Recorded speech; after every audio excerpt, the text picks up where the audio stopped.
There we go, just changing the mic settings. Okay, good morning. Hi. I think we're all set. Okay, welcome to the morning edition of Lyrebird Edits, where it takes me just that little bit longer to get my head in gear. Thank you for waiting while I made tea as well. I'll move that over here just in case I spill it, which I'm more prone to do. But yes, I hope you've been well. Hope everyone is doing okay. I'm a little soft. I'm gonna turn my... Does that sound better? Maybe I'm just talking a bit more quietly. A bit quieter.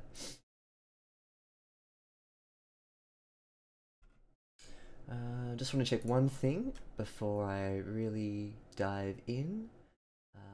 I think that... Yes, good. Excellent. Got all the names of the streams right. Good. Yes, hello, Outrider SG. Thank you. Send it through. Because I've got a clear queue. After we deal with this story, I haven't got anything queued up to edit. So yes, please send something through. Same goes to Naz as well. When she has something ready for me to look at, I'll take a look at that too. So no pressure, Naz. Just whenever you've got something that you want to have people look through. Yep. I think that's always the best case. You shouldn't have to feel like you're obligated to send things to me just for the sake of a timetable. It's important that you yeah, have a clear sense of I've done all I can, and then the editor can take over. Chapter 3, nice. And good morning, Ernst. Hello. Hello. Actually, Outrider, I'll keep you in as a tentative next stream slot. I may try and find some fresh blood. Not that I don't enjoy editing your works, but it's just good to sort of mix in some new stories occasionally, and yeah, just to sort of get some fresh people in. I sound like a butcher or something, but yeah. Yeah, hope you don't mind. I'll look around some of the Reddit subreddits and try and find some stories. But if I don't have anything, then I'll put you in for next stream. No trouble, Ernst. Oh yeah, you got your you got your audition, or you are the one auditioning. No, you're the auditioner. What's the adjudicator of an audition panel called? I don't know. Yeah, you're finding people for your play, aren't you? Excellent. Bottom of the barrel, you're the plan B. That's exactly right. Very good. Yeah, why don't we dive in? Why don't we? So last time we got up to Isla's, about halfway through Isla's story. Now she's a research scientist who is doing two things at once. She's trying to sort of maintain a relationship with her daughter, and at the same time working with this new AI protocol, and I think the two are sort of bleeding together a little bit. So just in terms of how Isla is interacting with the AI, and how she's thinking about how she's working with her daughter as well.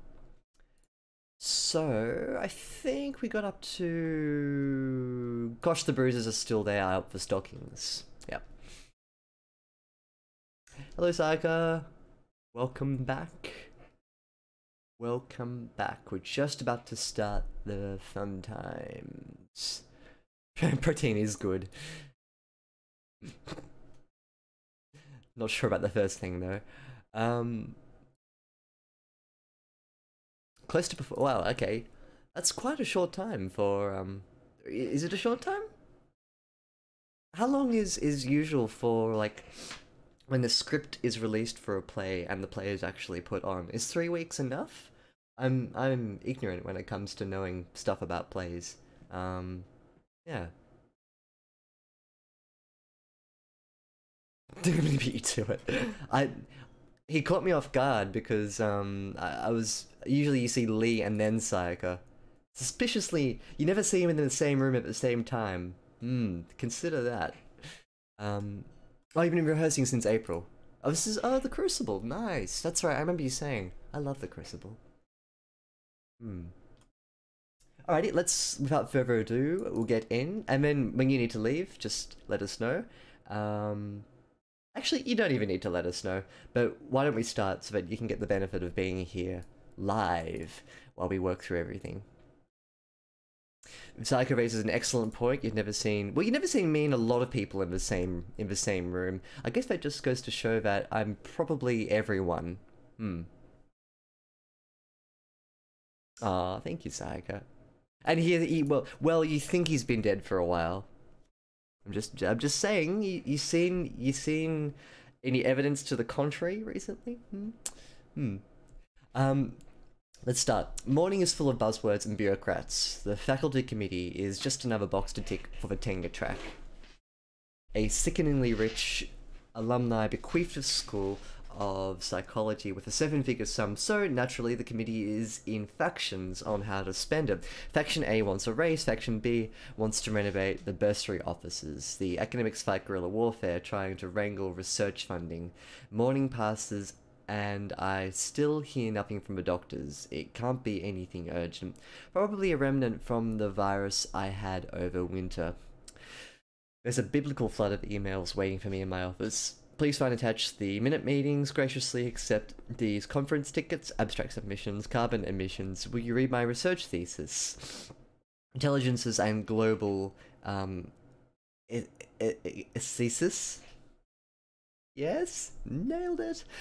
Self-inflating world rankings, hello Dr.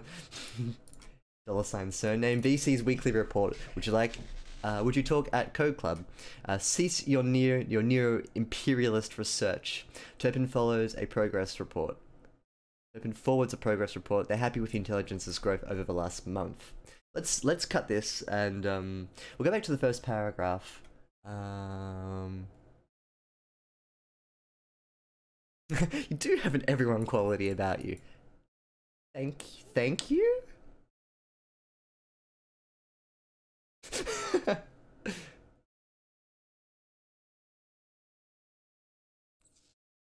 Psycho raises a good point about biblical. That caught me a little bit. I'll explain why in a tick.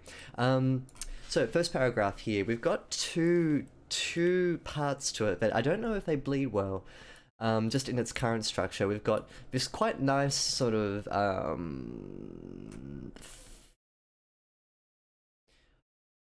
not altogether demonstrative, but indicative kind of description, which I think is a really nice way to open a paragraph, which ends in the academics fight guerrilla warfare, trying to wrangle research funding.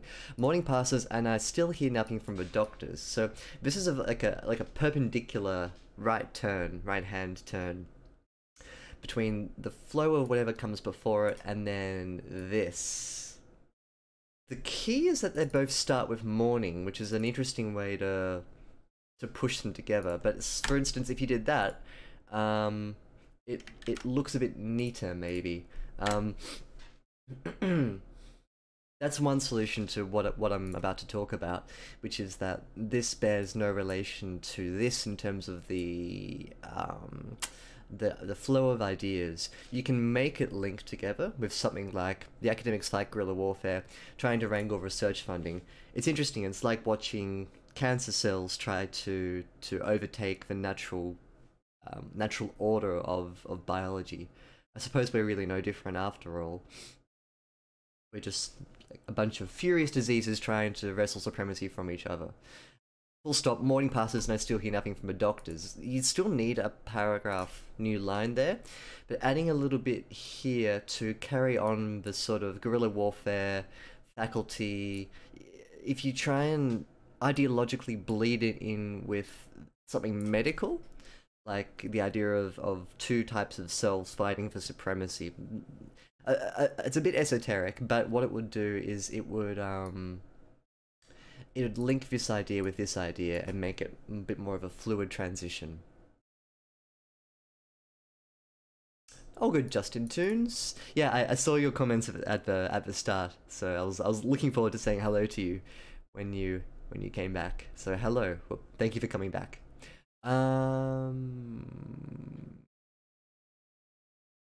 Yep.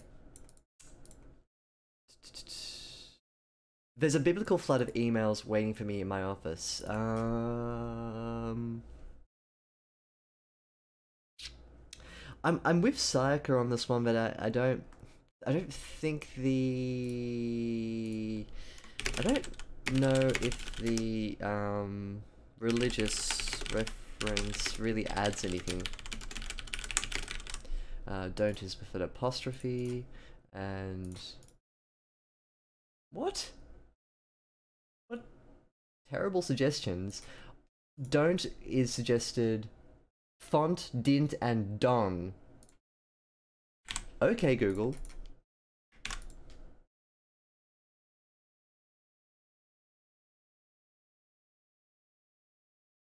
You could even say,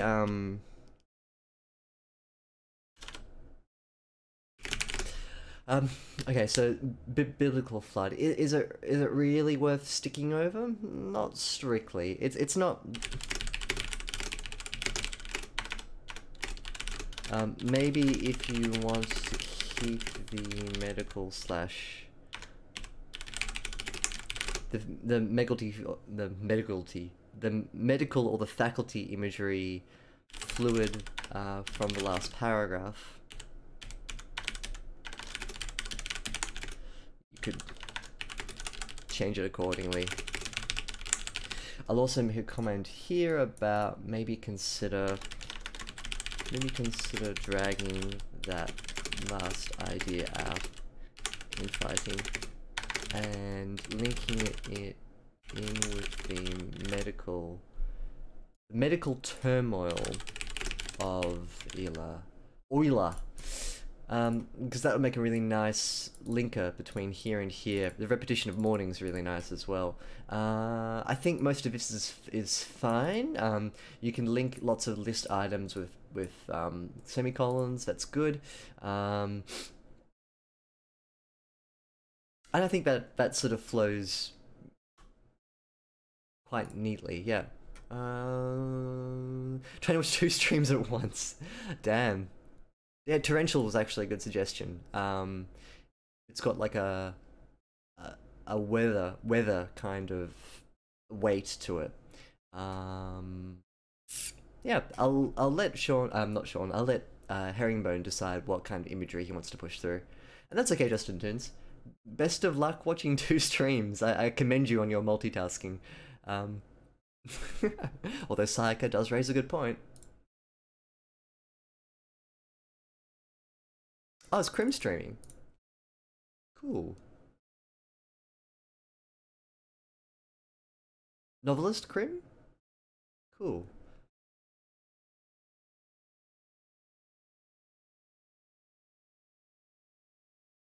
From the virus. Where are you reading that, Sayaka? Oh, apart from there. Virus I had last winter. I'll let Nick. I like developmentally. I don't know if this is like a throwaway or if this is really central. So I'll let Nick be the judge of that. If it's central, I agree with Sayaka. You need a little bit more detail to spice it up. Ooh, clinical flood. That's a good description from in place of biblical. Yeah, but going back to virus, that will depend on whether or not if it has developmental importance to the story, then maybe Nick could sprinkle in a few more details. I think that's a good suggestion. Cool. This is the Shrek fan club stream. Pull up a chair and let's get Shrekking. It's high time, you know. 10 minutes into the edit, I reckon it's time for Shrek. We've done the hard work. We can crack our knuckles, sit back and relax, and just let the memes roll in. Novelist Crim, cool, nice.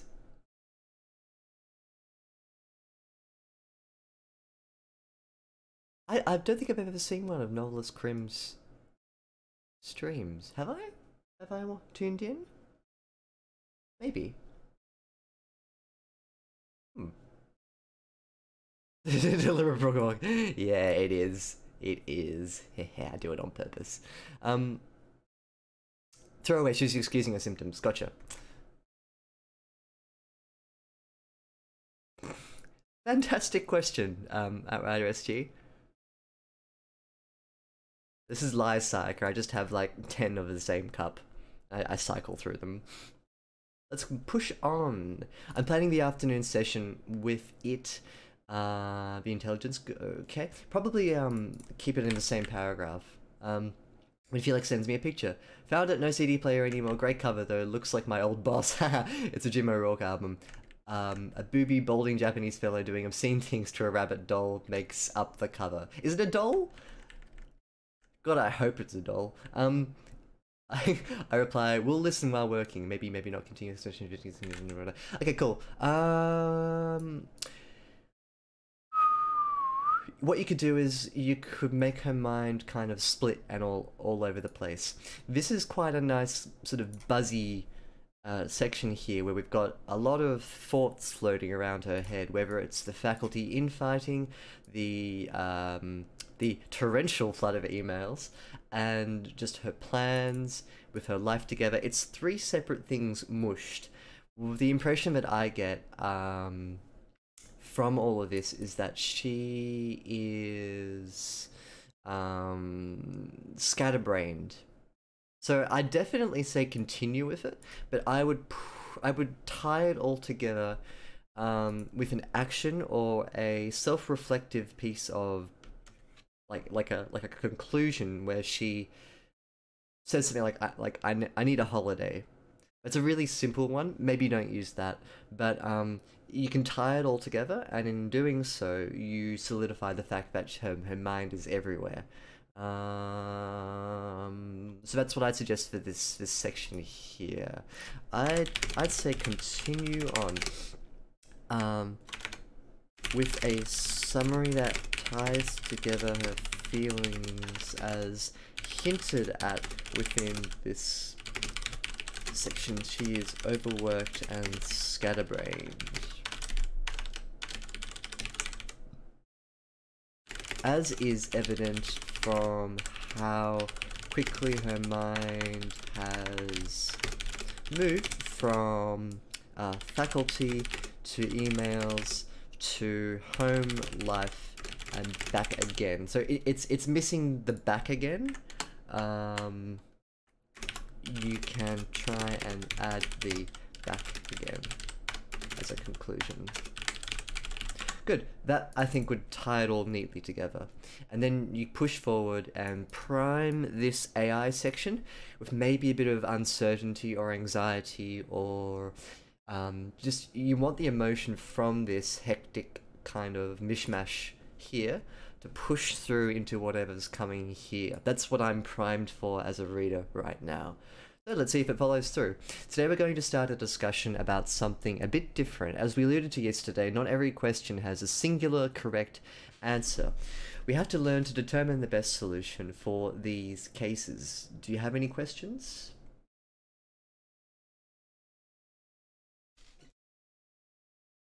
Nope, proceed. This is something we will spend a lot of our time discussing. Excuse me.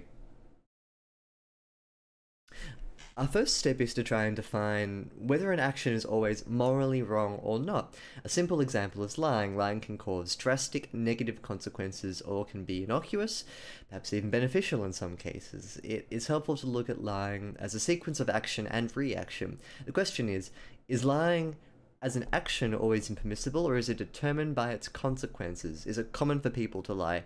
Well, yes, sometimes to terrible effect, other times they may be just white lies. They may just be white lies. Please define white lie. A harmless lie. Sometimes it is easier to tell a mistruth than the real truth. I would like to check my understanding from one perspective. In this case, the lie is justified because the consequences are not sufficiently negative. However, it also may be determined that a lie is intrinsically impermissible, therefore a white lie is impermissible. Yes, that is correct. We will spend a lot of time discussing how to make that decision. Do you have any more questions? Yes, the inverse of a lie is truth. The act of telling truths also has a spectrum of consequences. If an action's consequences determine permissibility, then telling the truth may also be wrong in a certain case, or in certain cases. That is a good thought. Yes, as you can see, these questions are very difficult and are still very much debated. Good. I think that's all. That's all good. It's fluid. It's academic. It reads well. I think the philosophy behind it is correct as well. Um, Isla's not a philosophizer, so she probably wouldn't overuse terms like um, consequentialism or negative positive utility. Or frustrationism. I'm scraping back to my Wikipedia reading now. There's a lot of buzzwords that go on in terms of actions and consequences and morality, which is really interesting. And I think this does a good job of, in a theoretical sense, talking about priming someone for a truth and a non-truth. What you could do instead, I think that this is one sort of aspect of how you could approach this kind of writing. Before I talk about that, let me go back and look at chat. Shrek carpets, man.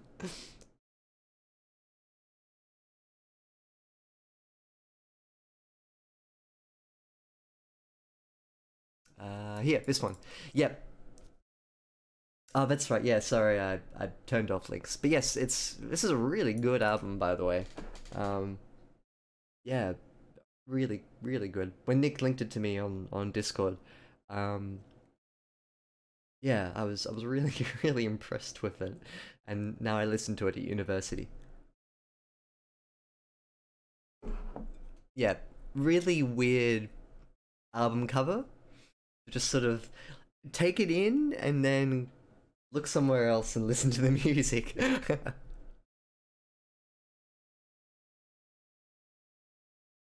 What's your question, Zayaka? As prompted from the story. The what I was gonna say here was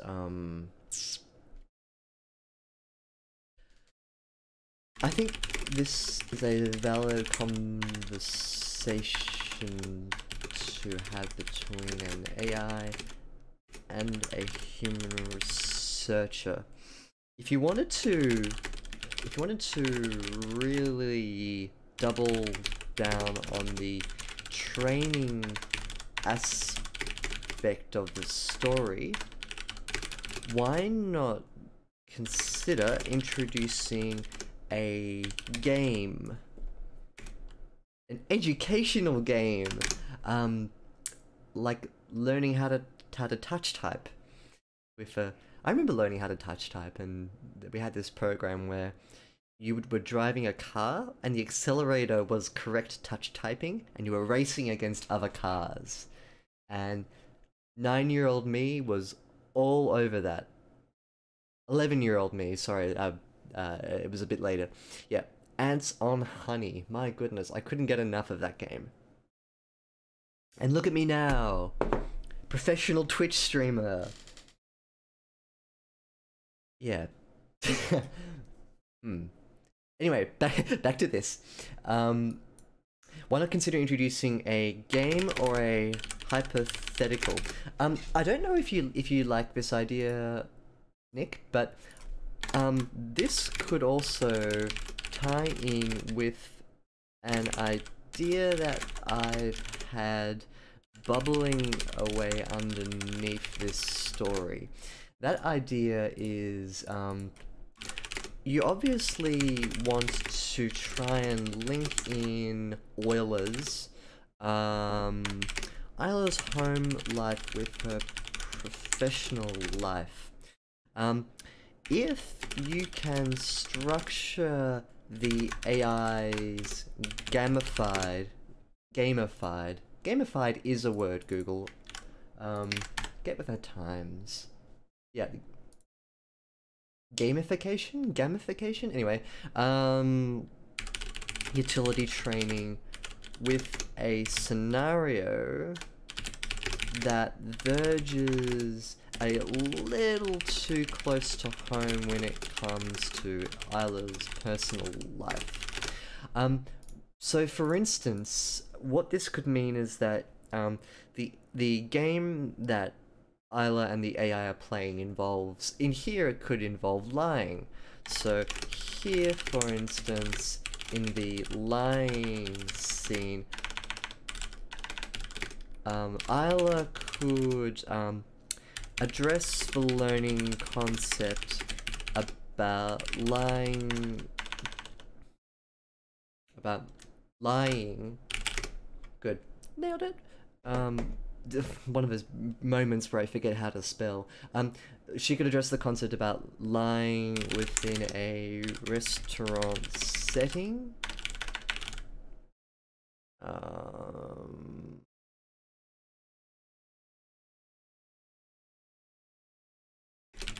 And what an adult would do if a child were to, say, snatch something from behind the counter without paying for it, and then slash slash slash slash, then double down on this scene by having, what's her daughter's name again?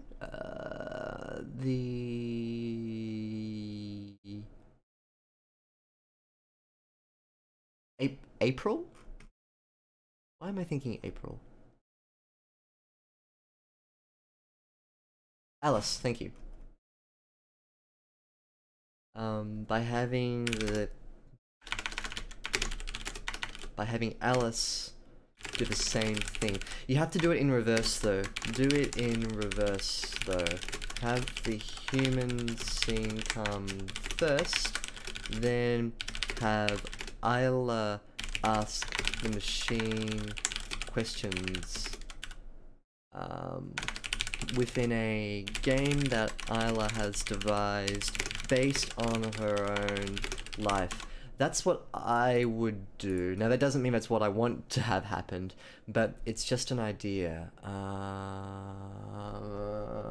Let me go back and read.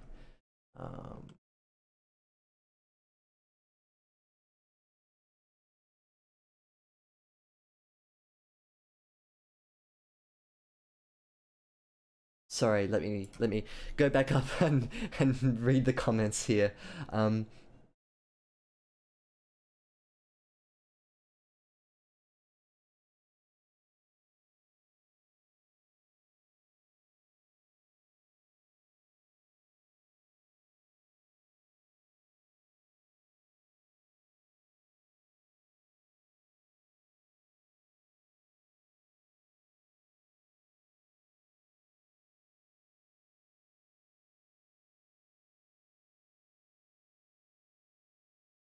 Is the AI in the chat? I'm up to date now. Whoops. Whoopsies. Got rid of my panel. And you can see my programs underneath. Oh no. Oh no. One is just a steamed hams meme. You may be able to see, like, Superintendent Chalmers. You see him? You see him just above my head? Yeah. And one's a recycle bin. And what's this? Editing. I have a folder called editing on my desktop. Anyway, bye bye, secret files. Bye bye. Is Lyrebird an AI? I'm a very good AI. I'm very advanced. And he's God. Thank you. I don't want to toot my own horn, but you know. Ooh, that's a big one there. Let me go back and read it on the Twitch dashboard. Oh, that's Ernst giving a summary. Cool. I do. My desktop is very messy. Right now it isn't because I have another screen over here, and that screen is messy. But this one here is nice and clean.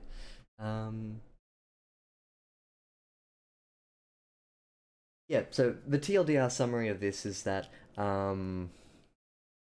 this big point that I was making here is that one thing that I'm craving so far is slightly more crossover between what the AI and Isla do and what Isla and Alice do. You don't necessarily need to change your story for that. This comes down to you as a writer and whether or not you want to take the story in that direction. Um, I guess from an editor's perspective, I don't feel like it's my place to tell people how to write their stories, but maybe it's just a suggestion. Maybe it's something you haven't thought of, or if you have thought of it, but then push the idea aside. I think that's valid too. Maybe it's just spitballing ideas from my perspective. But I can argue for this because I think this I feel like this should happen. Like it's an untapped gold mine of emotional connection that would make this story complete and whole. But it's up to you whether you want to do it. And I know that sounds like it's a really backhanded advice. Like, here's what I do, which is right, and if you don't want to do it, then it's up to you. I can't be responsible. I don't want to be like that, but at the same time, I feel like this could be a strong way to link those two elements of your story together.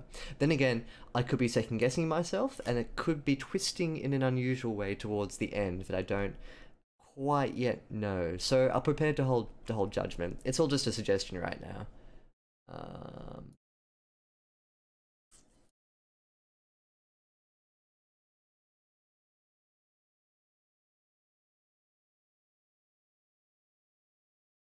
hmm. Hmm.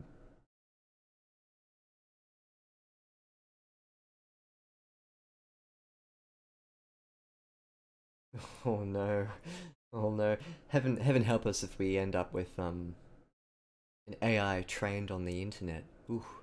Um but yeah, that sort of reminds me a little bit Outrider SG of PS4 game with Horizon in the title. Dawn Horizon, Breaking Horizon, Lost Horizon.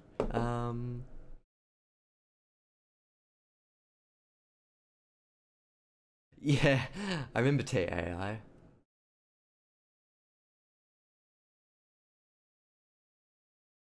Memed me to what? Wow. Yes, yes, very good.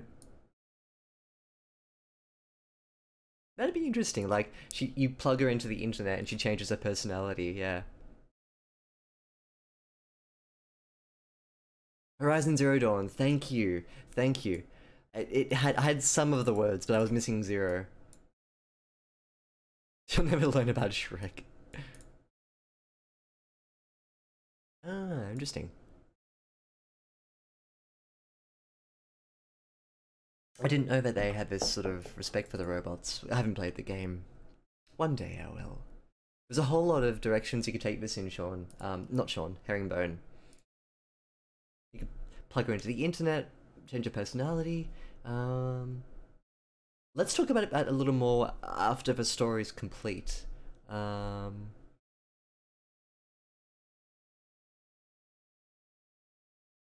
hmm. My name's Jeff. Jeff is an interesting name for an AI. Very, very plain. A moseying whiff of coffee brewing elsewhere is enough to summon me to its altar. Second to grass, the coffee plant may just be the most successful species on Earth, a true apex commensalist. Actually, as I look out on the campus's new astroturf meeting point, I consider grass's throndom. If we terraform Mars, we would certainly bring the coffee plant first. Bzz and Lacey messages to say she's on her way home. Lacey, the French girl. I'm in my quiet spot, a forgotten fountain away from the bustle of lecture theatres I discovered early in my PhD. Even in 2018, the mention of jetting off across the globe to study AI psychology was met with dejectful "oh reallys" by London academics. Apparently, I had a brighter future staying put to reread and recontextualize Jung for the 21st century. It would certainly be easier for you when we decide to settle down. Said one Bachelor of Arts Honours, Master's, PhD, FBA, FBPSS. Holy crap. 4 years later, I returned a cherished alumni and guest speaker to their inaugural Intelligences Psychology Symposium. My thesis, Shaping Dynamic Emotional Connections in Artificial Intelligences, served a higher purpose than collecting academic dust with Ajumma files. In a time where mechanization had diluted human connection, it was a promise that we could reforge our connections. But if the corporate powers that be had decided our lives were to become inextricably tied to computers, that they could at least give us a reason to smile and maybe laugh with us. It was never prolonged rumbling, it's Alice's school calling. Any thoughts on this whatsoever? No, I don't. I don't have any thoughts. I enjoyed it.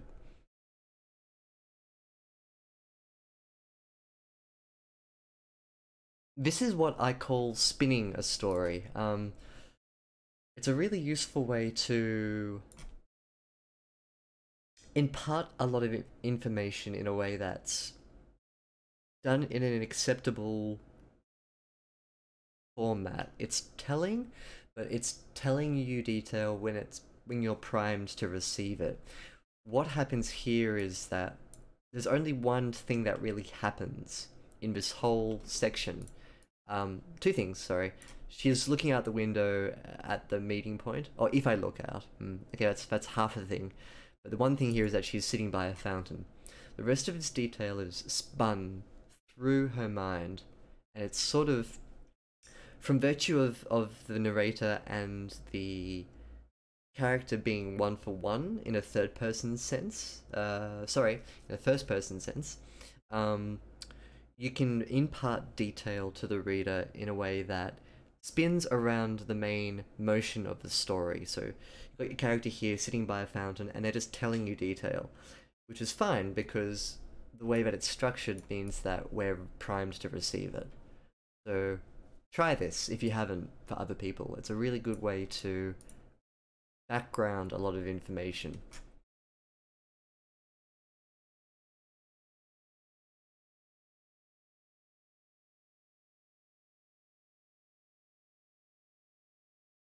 I haven't heard of this game, Saika.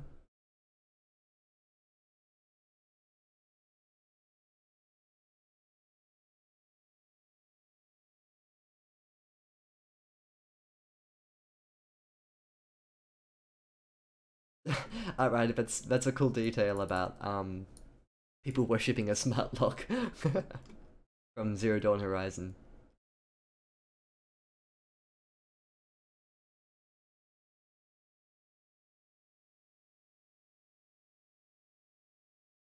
What is that book called?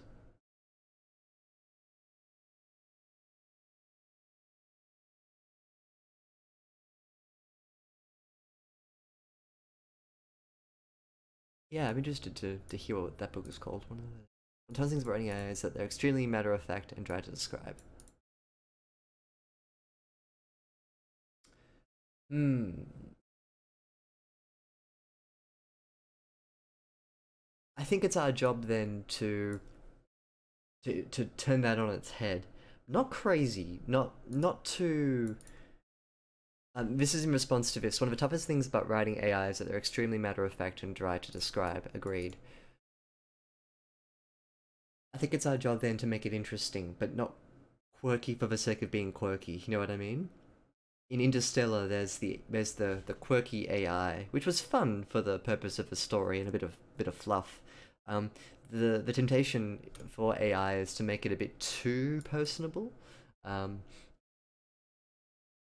or to not make it broken enough. I don't know. It's really touch and go with AI. Making it believable is probably the best thing to work for, and then I'll believe whatever you want me to believe about it. Stream the AI on anime. Oh no.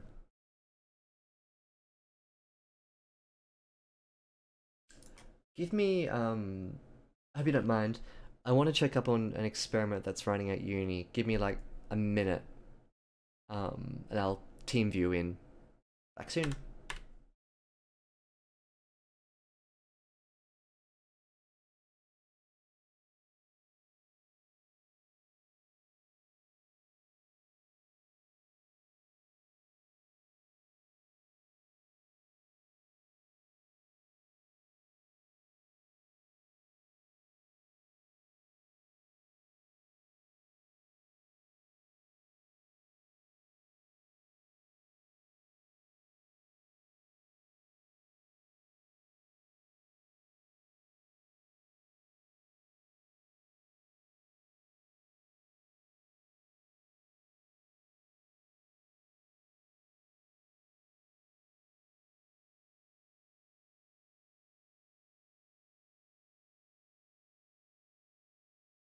Good. One of the nice things about data work and search engines is that you can control it remotely when TeamViewer decides that I'm not trying to use it commercially.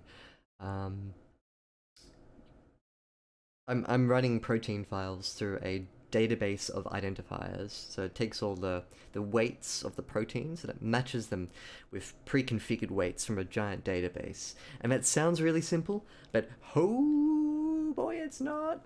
No, actually, like it is conceptually, but there are like 16 trillion programs that you can use to search proteins against databases, and I'm trying out new ones because um, it's interesting, and that's what I like doing.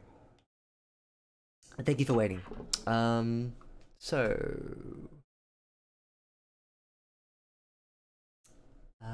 yes, we can go back and read chat.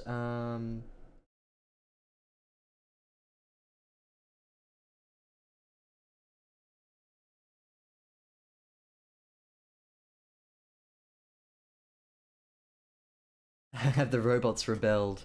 Pumpkin pie addict. One day they will. One day they'll get sick of looking up proteins against giant databases. But until then, robots are my slaves. And by robots, I mean pieces of software on a dumb computer.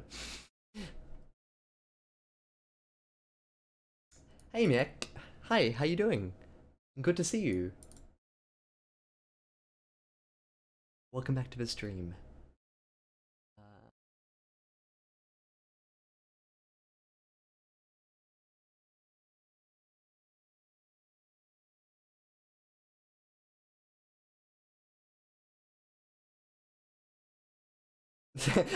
I propose. He's back. Everyone, be cool.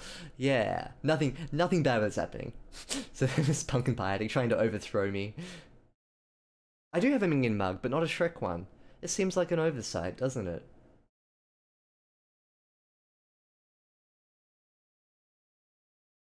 Hey, Joey to Bust. We're not using an AI to write a story. This is a story about an AI. It's Ernst Herringbone's story, who's in chat with us today. There have been a couple of stories actually about AI writing stories. Roald Dahl, of all people, wrote a story that's sort of about a rudimentary AI writing a story. It's this giant machine that you drive like a car with all these knobs and levers, and the person who's piloting this machine writes stories by using this word generator. But yeah, it's a really weird story. But that's the one I know about AI writing stories. I'm sure there are like umpteen horror stories about um, like an AI squeezing out some Zalgo text. Um, You're in a dream, wake up! Oh no, I'm in a dream. And it was all a dream. Mm. Yes, anyway, hi, welcome to the story, where we are working with Ernst Herringbone's story today. And we edit stories here on Lyrebird Edits. That's what we do. I'm looking over here because that's where my Twitch box is, and it extends beyond here, so...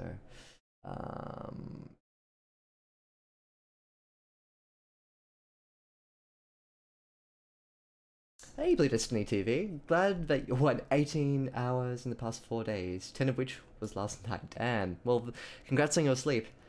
Congratulations on your sleep. And I'm glad to hear you passed your final. That's really good news. Yeah, congrats.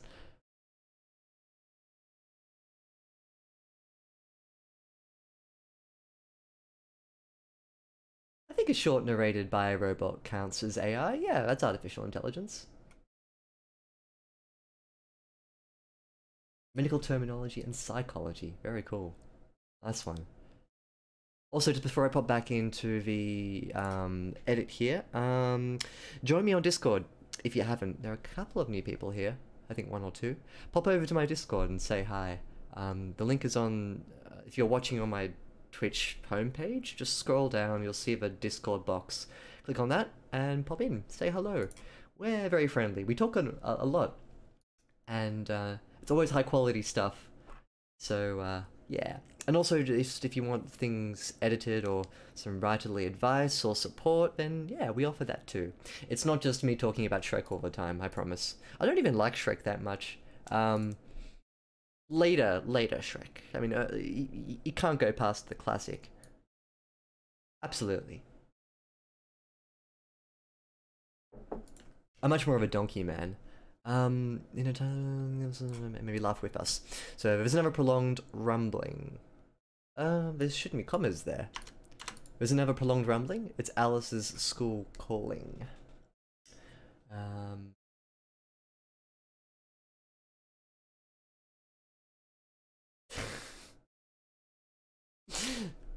Sylvestri in the Discord. You told me to say hi, so I'm saying hi.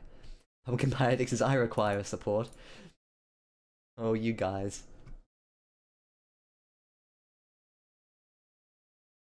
A horror movie. You should try your hand at writing a script, Joey DeBust. Um, or maybe like a storyboard if you're more visual. It depends on what kind of aspect you want to take. From the point of view of the story onward, it's completely fresh writing, no editing. Ooh, okay, right, nice. In this case, I'll switch into line editing mode a bit more. I didn't watch that Australian anime. I don't think Australia has any anime. Some anime have been in Australia, like free, but yeah. Joey DeBost, what's your horror movie idea? What are you thinking of doing? What's your focus? So hello, it's just Miss Kwang. Yes, hi, this is Marina Keys from Exomnus Jr. How are you doing? Miss Keys is Alice's teacher, a stick-thin 30-something of two worlds. From the neck down, it's corporate two-tone stockings. In the other direction, it's bright, lippy, dangling earrings and gravity-defying ringlets. Her tone doesn't suggest anything horribly wrong, or something horribly wrong, so why the call? Yes, I'm good. I've called today to talk about your daughter, Alice. Yes, I do know my daughter's name. Okay, how can I help? She clicks her chops. Don't worry, there's nothing wrong with her. Uh, let's go full stop, comma. However, today in class, your daughter was very proud to announce she walked home on her lonesome yesterday afternoon. Miss Kwang, I hardly think it appropriate for a 6-year-old girl to walk home through the city streets. Miss Keys, thank you for your call. I know. This was a once-off due to an unfortunate set of circumstances. I'll remind you of our school policy on departures, Miss Kwang. No student under any circumstance is to walk themselves home before 10 years of age. It is an integral part of the admissions agreement you signed upon your daughter's enrollment. Now, your husband was very kind to come pick Alice up today, but I'm going to have to record your breach in the system, Miss Kwang. That's one strike to your name, and I'm going to have more from Ernst. So how would you extend this out a little bit? Um,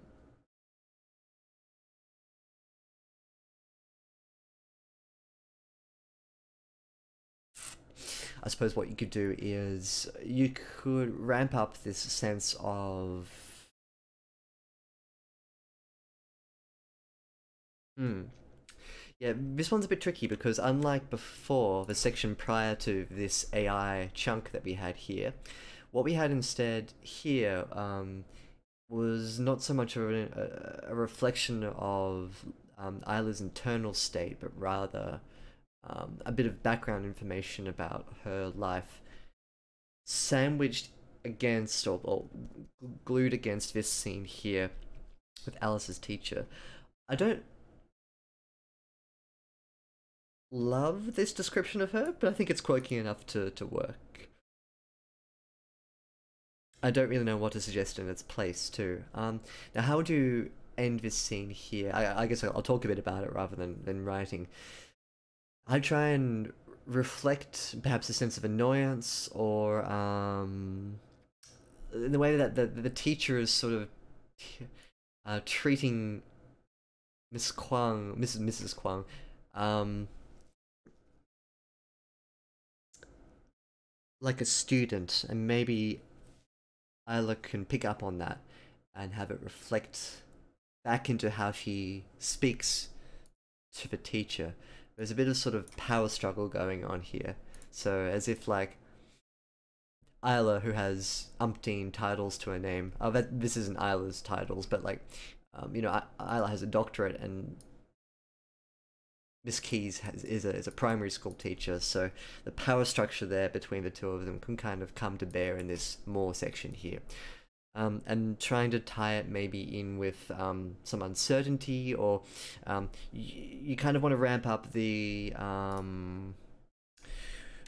perhaps the strongest way to tie all of this together is to touch back on the idea of Isla and her daughter being, or having, a slightly frosty relationship. The last thing Isla needs right now is for a primary school teacher to treat her like a 6-year-old. So you can use that emotion to good effect in pushing out this scene. Good. Sorry, let me get back to Twitch chat. 1 second.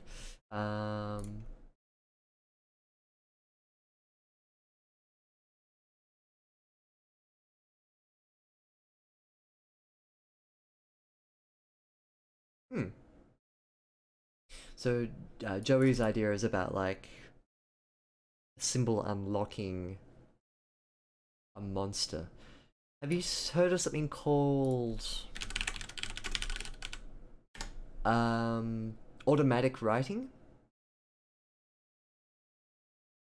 Or spirit writing, it's called. But you may want to look into that idea of in the same way that like a Ouija board is pushed around by a spirit. Automatic writing or drawing is the notion that you channel some sort of energy or spirit, and you, I don't know, draw shapes or circles, or actually write words. So look into that, because I think that that could be a useful thing for you to plug into your story. I don't think it's been done in a movie, but even if it has been done, it doesn't need to be original to be good. So yeah, expand your idea out. That'd be cool. Um,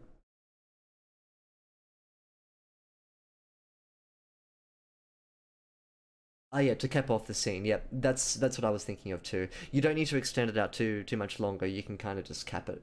Yep.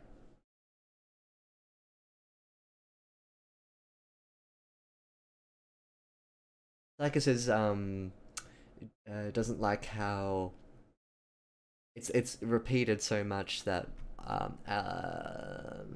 Alice has walked home. Um,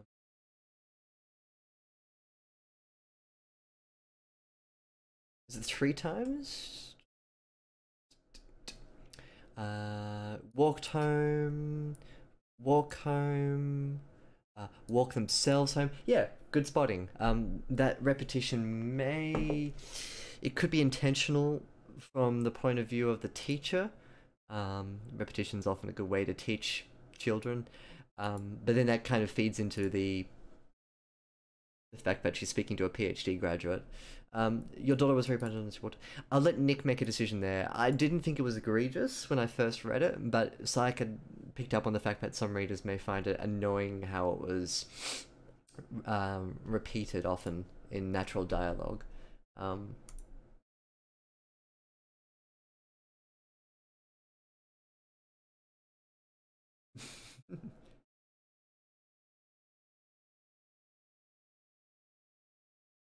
your breach, this breach depends if uh, depends how the teacher wants to sling it. Yours is a lot more personal. This is impersonal. Um, brutal. Minion 6 mug? Oh, I see. Like, yeah, I get what you mean. Don't give him any ideas. We don't need another 5 minions movie. We don't need any more minions. Let's just draw a line in the sand of this human endeavor and say we've had plenty of minions. We don't need any more. We don't need any more. Hmm. Oh. I think Ernst is probably the best person to give you a suggestion on your question, Joey. Seeing as Ernst writes screenwriting as well. Writer do it. I never heard of it. I should check it out. Hmm. Yeah, try it. As long as the story images and whether its length feels justified, as it's mostly dialogue. It also refers to Isla's father, who was the subject of the previous novella. Okay, cool. Nice one. We'll fill in the gaps with our own understanding. But yeah, thanks for the heads up, Herringbone. It'd be interesting to see how we take it with a fresh understanding, without any sort of background information. Yeah, that's right. Pumpkin Pie had mentioned Scrivener, which also works for screenplay. Um, Maybe for script writing, it's better to use a non-word piece of software because screenwriting has a lot of structural um, works to it that really need to be standardized. Whereas if you're just writing a novel, just use Word. um, People swear by things like Scrivener for novels, but like I am not of the opinion that writing is one of the best hobbies that has the lowest level of entry, and unlike music production where you need to invest in gear and software and an understanding of how it works, with writing you really don't. And I think it's unwise to get caught up on the software aspect. I think we're primed in this day and age to expect that in order to produce um, art or to further our hobbies that we need to invest in some sort of nebulous software that's going to make writing 100% easier. And words where it's at. Like it's got spell check, it's got paragraph indentations and stuff, and line spacing. You don't need any more. But if you are writing scripts, you probably do need more bells and whistles.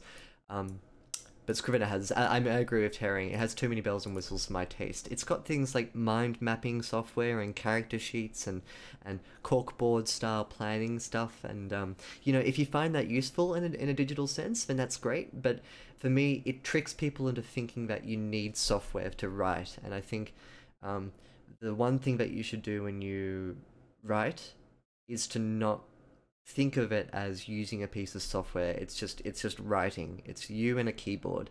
On that note, buy a good keyboard because undermining everything I've just said, the one piece of hardware that you will do well to invest in is a keyboard like mine.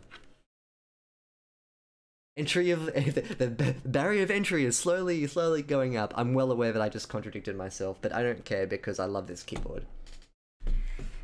Don't buy a Mac for God's sake to be a writer. I can't stand Apple products when it comes to the perception that you need one to be an artist, especially a writer or a blogger. You don't need a $1,200 paperweight to do that. Okay, Apple keyboards are rubbish too. Like, if you compare something like a Cherry MX Brown mechanical keyboard, which is this, versus Apple's third generation butterfly switch, my goodness, it's like what's a good metaphor? It's like you're trying to cut a piece of paper with a butter knife. That's what the Apple Mac keyboards currently feel like. Like, imagine that your craft is paper craft, and instead of folding, you're like cutting shapes, right? So this keyboard is like an X-Acto knife. It does exactly what you want perfectly. The Mac keyboard is like a gold-plated butter knife. That's how terrible it is, but it looks good. Yeah, screw that. Don't fall into the trap of thinking you need expensive hardware. Fall into the trap of buying a good keyboard, because I'm a hypocrite and I like my keyboard. Use Microsoft Word for writing, or whatever works. If you like Scrivener, then go for Scrivener, but get comfortable in whatever environment you're in, and don't buy Apple products. Or just do whatever, but don't trick yourself into thinking you need something good to be a good writer. But if you want to invest in something nice, buy the keyboard. Buy it. Also notice my keyboard's yellow. It's like a minion themed keyboard. Hmm. Um,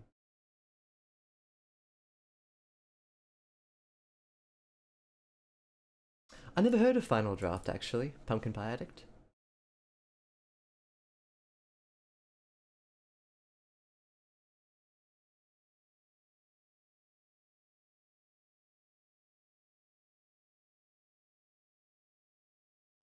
Joey says if it's better than Notepad and Notepad plus plus for writing scripts, it's good for me. Yep, that's fair.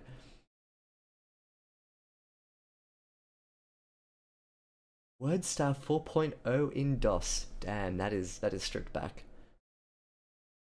Yeah, Apple hater with a passion. I don't hate Apple. I just don't like the idea of people spending money on unnecessary things. Says the guy with a big yellow keyboard. Oh, blue switches.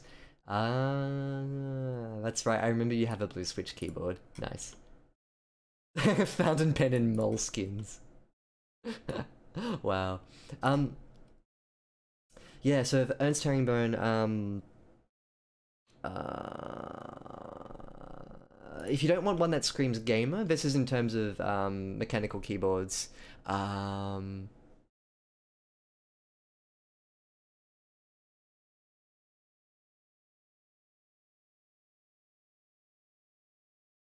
yeah, I did, Psych. Thanks. I saw your suggestions about the this one here. She gets in the backseat and they make a description of the outside of the car. Good point. Let me read through this. I'll focus now and not talk about keyboards. Ernst, I'll give you some recommendations for keyboards on Discord. Mm.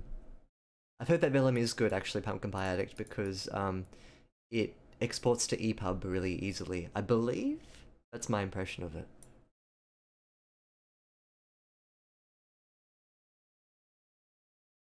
Mm. Yeah, 100% Joey. Once you complete it, send it through.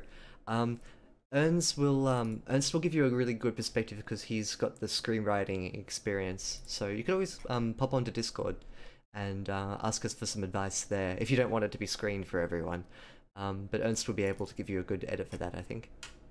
I can't speak on his behalf though, but if he feels like being generous, then yes. Yeah, for once perfect EPUB, nice. Oh, I never had to look at it. Good, good. Okay, thank you for bearing with me while I rant about keyboards and Apple's butterfly switches.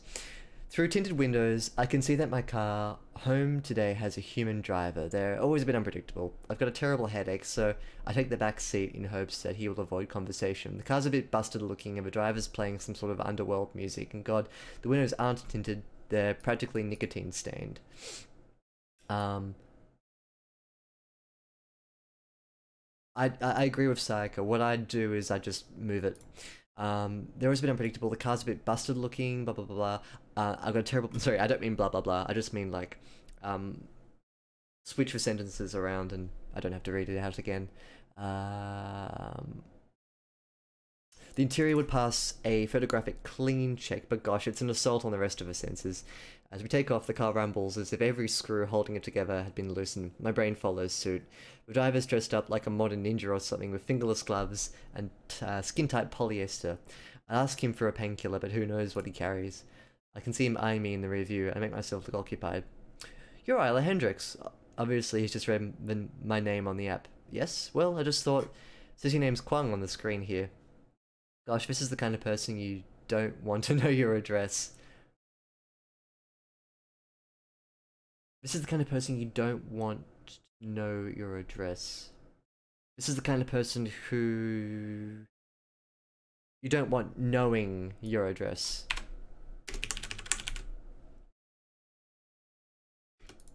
Marital name. Right, right. He smacks his head in stuporous realization. Of course. You're quite a name, you know. Thanks. He isn't talking them, he isn't taking the monosyllable hints. No, I mean, like, you're unpopular, controversial, and the like. I know. He mumbles a laugh to himself and takes a swig of what is probably not just an energy drink in the cup holder. Sorry, I don't mean to be rude. You see, I just started going to this thing like a club about what's it technology technological imperialism, and they were going all about you last night. I just started going to this club like this thing like a club, and what's it? Can I suggest what's it? Single word. Uh, this stumbles over a little bit onto itself. You know how sometimes your characters can have purposefully broken English to indicate that they're stumbling over their words or a bit unsteady. I don't get that impression here. I get that most of what he's said so far has been quite cogent, and here is like the first real stumbling block. You see, I just started going to this thing like a club. Um,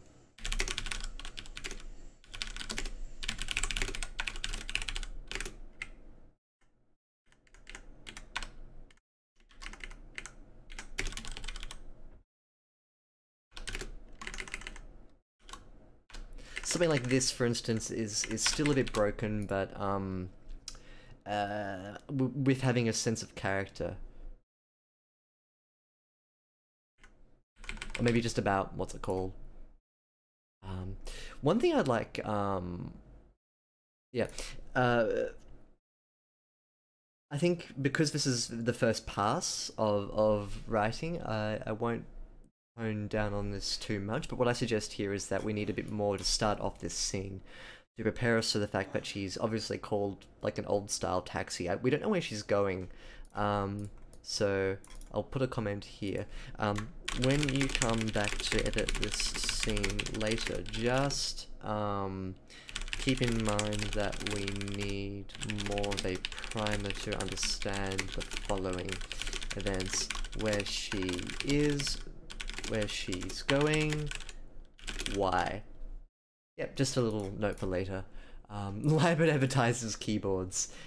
If there are any representatives from Corsair or Philco or Ducky or Dust Keyboard, I'm open to sponsorships. Give me a keyboards. I will plug them on my channel. I will whore out my otherwise non-consumerist and shiny image if you give me the keyboards. Give them to me.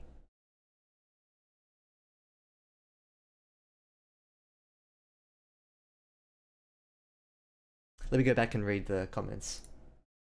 Um,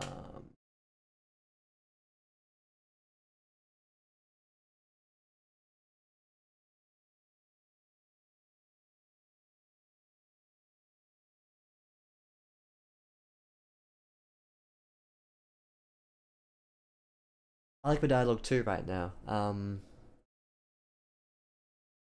It does remind me a bit of the playwriting dialogue, but I think that's good. I think playwriting dialogue is often very sharp and bouncy and works really nicely together in terms of how characters work. So I think that's a strength, having your screenwriting push into your novel writing.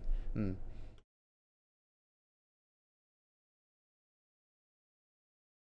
Hmm.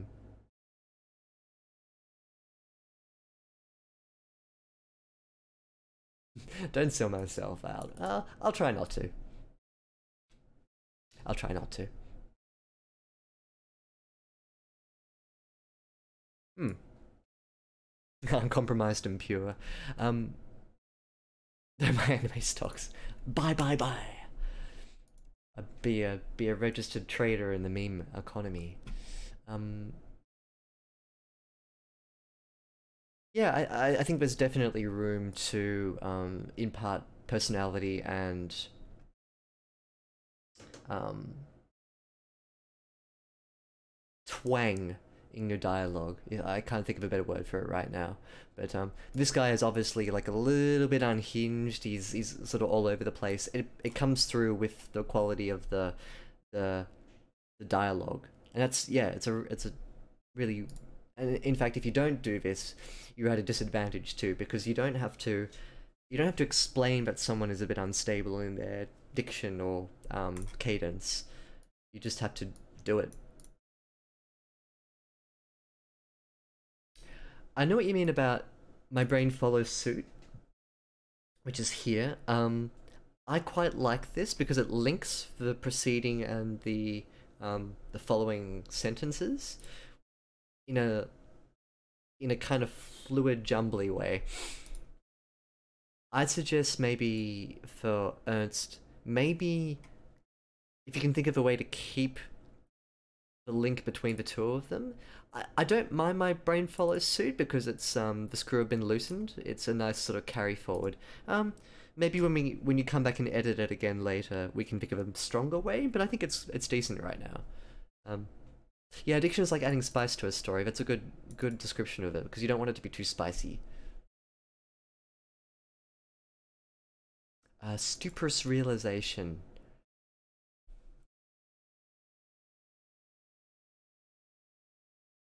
I think I agree, actually. Yeah. Um, he he had a headache, or she had a headache. She had a headache. Excuse me. Um, Maybe a bit too purple here. Just reconfigure it. Hmm. Hmm. Hmm. Yeah, that's a good point, Pumpkin Pie Addict. Right. It's just you and the words and your voice, right? So the more spice you add, the more the reader has to reconfigure their own internal voice. It's kind of cool, isn't it? Um, I think this is more like an Uber, Sayaka. Which, if we have a slightly better prime for this paragraph here, they're not your standard taxi driver, I think is what Ernst is trying to get across here. Yeah, I get their emails all the time. They really don't like you. We slow down for a traffic stop, and I consider getting out into the street, but that would only give him fuel for his club. His phone is probably recording me. Groups like that just don't understand what it is I do. His eyes frumple in the rear view. A full stop. What does frumple mean? It's kind of like a frown and a crumple. If it's not a word, it is a word. I was going to say, if it's not a word, keep it in anyway, because I feel like I know what it means, regardless of if it's never been used before. Frumple, verb. Um, it's a Middle English word. Wow.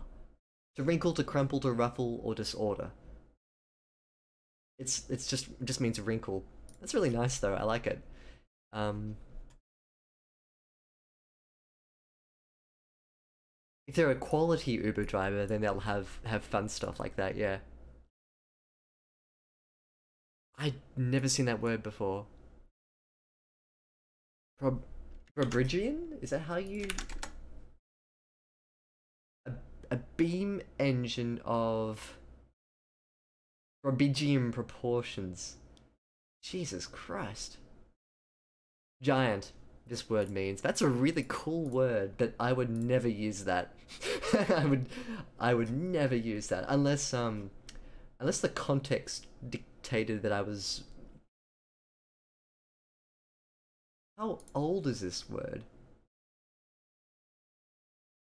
It comes from a 1726. Oh, it's from Gulliver's Travels. Right, right. That makes sense. Yeah. Ah, cool. That's a really cool word with a neat history. Huh. Um, well, what's it that you do that they don't understand? I don't decide how intelligences are used and where and whose jobs to replace. I just train them to think. I'm just a convenient face for these groups, close enough to their college meeting houses and not holed up in buzz-in skyscraper offices. Close enough to their college meeting houses and not holed up in buzz-in skyscraper offices. Yeah, but you make them think like bad, like to squash the little man, prop up the fat cats. I try to dial the conversation politely. Full stop. Well, that's one perspective. They're allowed to have their own opinion. Yeah, I respect that. He taps along to the music on his steering wheel. Something groans from deep within the car as we take a corner. There's a long snake of traffic rolling towards flashing lights. Looks like a crash. Perfect, now I'm stuck with Street Ninja. A driverless would have, a driverless would have known to avoid this. Was there a reason she didn't Uber in a driverless? That's gonna come in the context of his paragraph. He eyebrows me from the mirror. Bad luck, eh? Yeah. A motorcycle zooms down the middle of a lane. Outside, suits and stockings go about their dusk rituals. They walk down the street in School of Fish synchrony. That's a nice description. I like that. I'm gonna make a comment. Nice. I love this.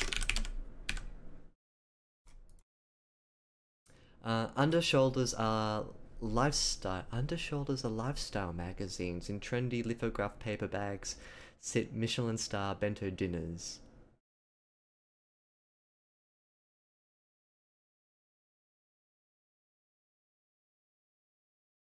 Now this is a very complicated, damn, really complex 5 words here. Undershoulders are lifestyle magazines. What does this mean? There are two things that come to mind when I read this. The first is that people actually have a rolled up magazine propped under their arm as they're like walking with coffees and stuff. The other thing is that if you take it literally, or no, sorry, if you take it in a more abstract sense, what it could mean is that people look like they embody the image within lifestyle magazines from the shoulders down, which is a pretty, and to pack that into 5 words is a pretty amazing feat, actually. So I really like that. Also very good. Psycho says a motorcycle zooms down the middle of the lane is a bit too telly. I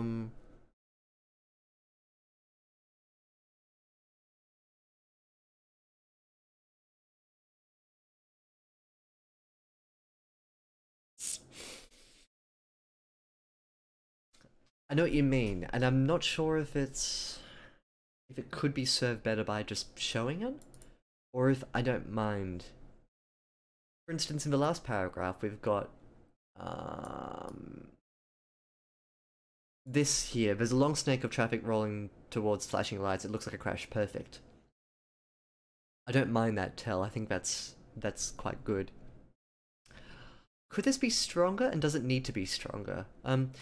I want to know if this is important for later, so let's leave it right now. And if it's not important, then we can change it into a show.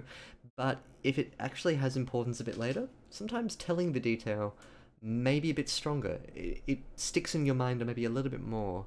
Under her arm. Okay. In terms of this.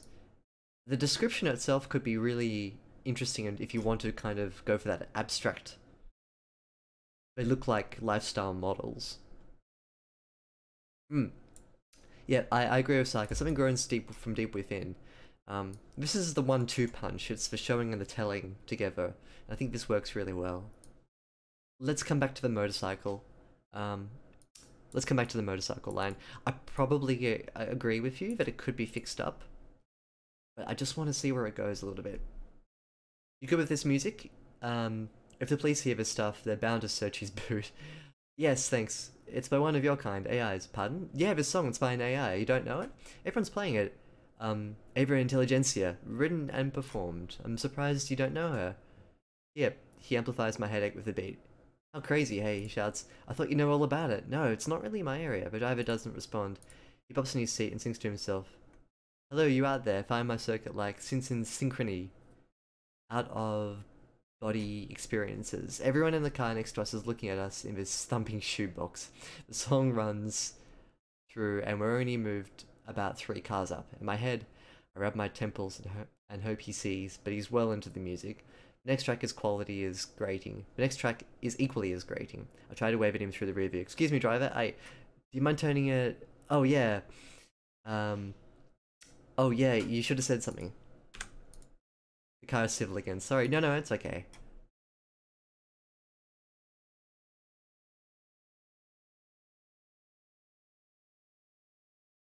Not so useless in midstream. No, no. These are good suggestions. Things should be separated. Where was the yes thanks?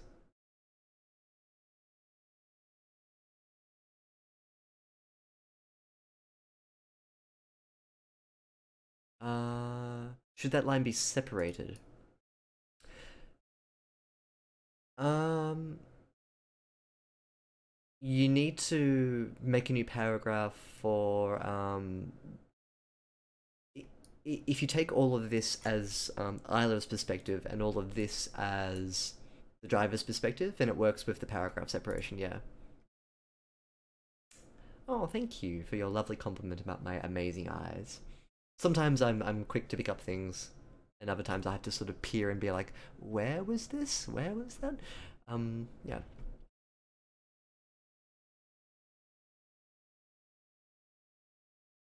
Time passes, but I don't catch how much. The driver's head turns to face mine. You're the daughter of that guy, aren't you? Nobody really talks about that. I've had this conversation 100 times. Yes. I don't mean like, no, I got this question. Well, more a statement. You see, my mother reckons she was there the night he did his performance when he murdered or was murdered. I ain't saying anything about murder. We don't know the facts, right? I'm just saying, isn't that cool? Like, my mom was there when he did his show, and now we're here, across the world, talking. Plus, they were just speaking about you last night at the meeting, and yeah, it's like, what do you call it? Synchronicity. He slaps the steering wheel. Synchronicity. How, like in the song. That means like a coincidence. Connected events without cause and effect. Yeah, right. Synchronicity. It's like that. You still see your father? I do. He's out nowadays, right? Walking free. Walking free. Even his release sounds like a public liability. A long time now. Right. That was such a big story when I was a kid. Such a big story. They did that movie, didn't they? Starring, he clicks his fingers searching for the name. Cordelia DeWitt. She played herself. You should watch that one again. You get royalties from that? No. What a shame. You probably wouldn't need to work if you did, hey. What's his face did such a good job too. He even looks like your father. Wait, they're putting it on Broadway too, aren't they? Like a stage version. I'm not much of a theatre person myself, but the story of a jealous actor murdering his more successful peer is just classic. Hmm. Uh, when he murdered, um, um, it's not the right word. What's the right word? It's killed.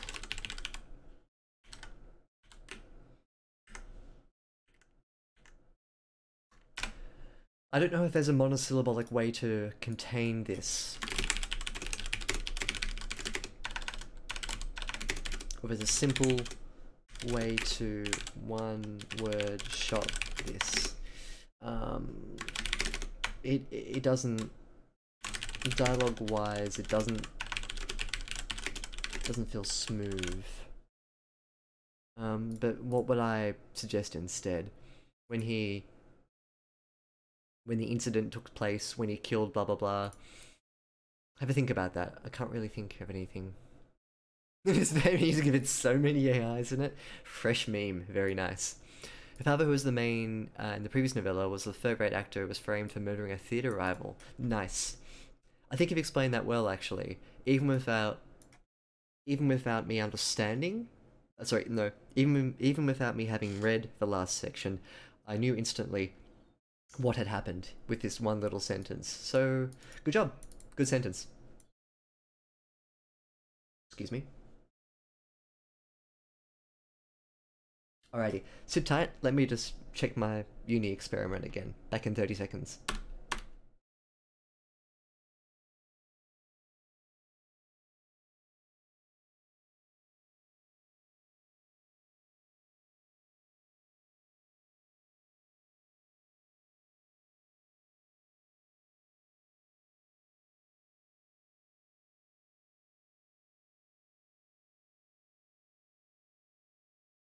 All good, still churning away.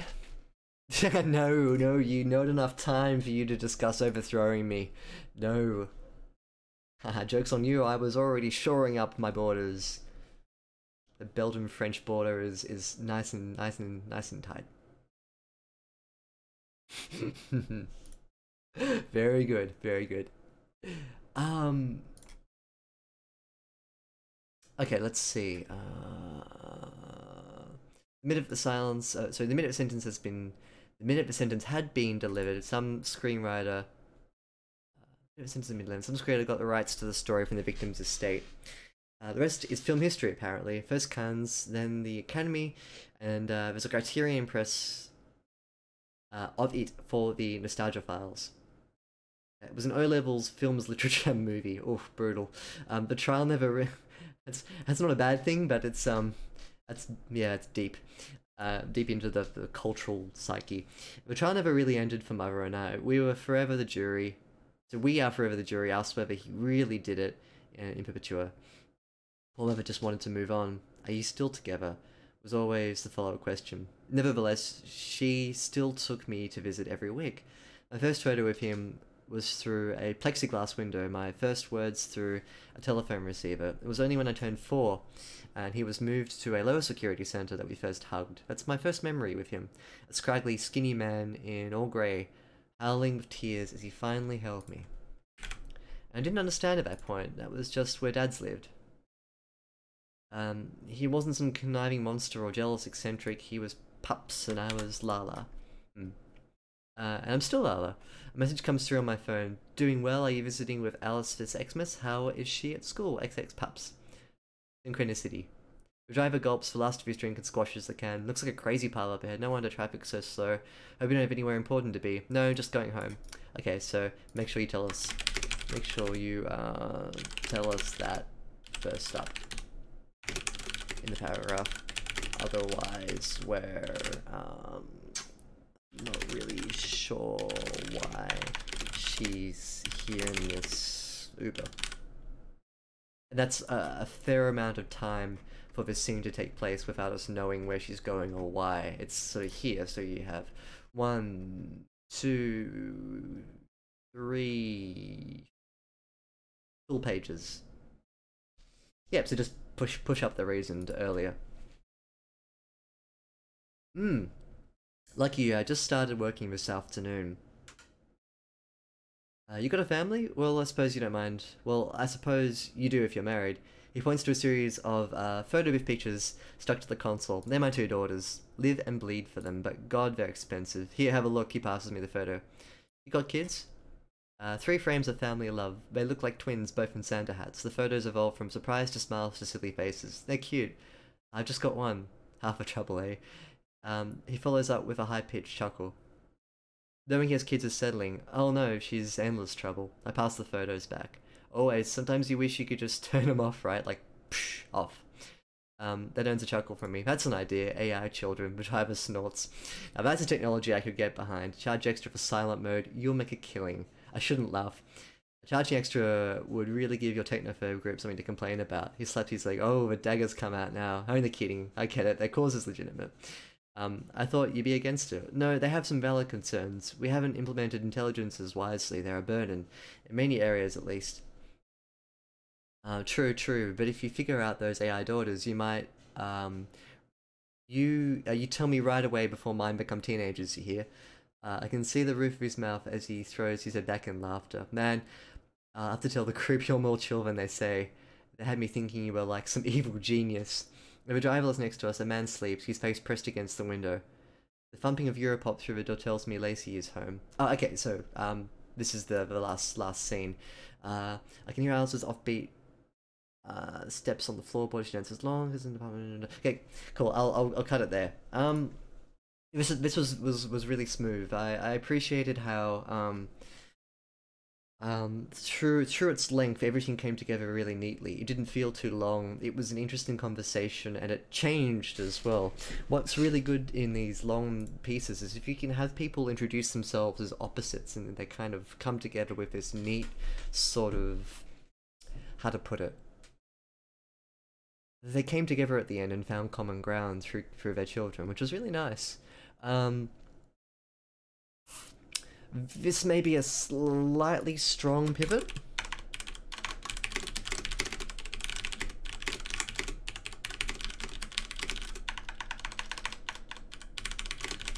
Between the sides of the conversation. But, but maybe just extending it out a little, or having a pause between them.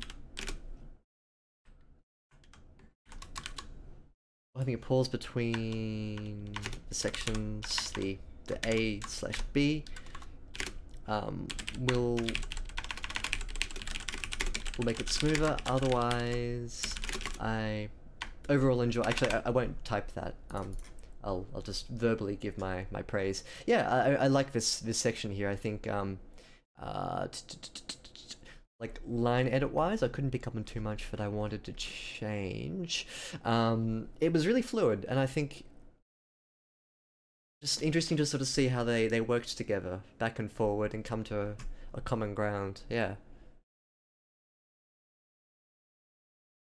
How can we show you the real Sayaka?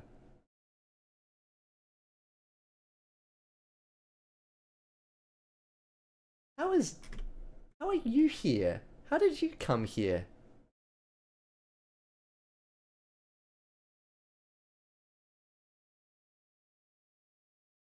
How did you sneak in, Lee Everett?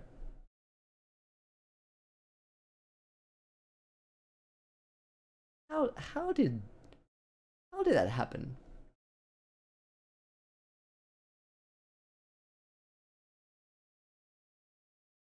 Did How are you here? I snuck in some edits up north. Really? How are you guys here? I don't think Herring. How did Herring share this with me? Um. Yeah. How are you here, Sean? How are you guys here? Herring, did you paste a link to this in Discord? Is that why people can come in? Not saying it's a bad thing. I'm just really surprised that you're here. I don't remember how I got this document myself. Ah, okay, cool, nice.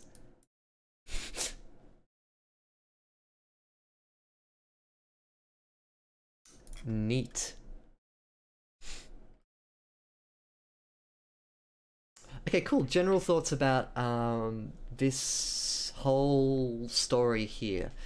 Um, the strongest thing I can suggest is to just give a bit more thought about how you want to weave in the AI and the daughter. Farting Shreks. No, hang on. Yep.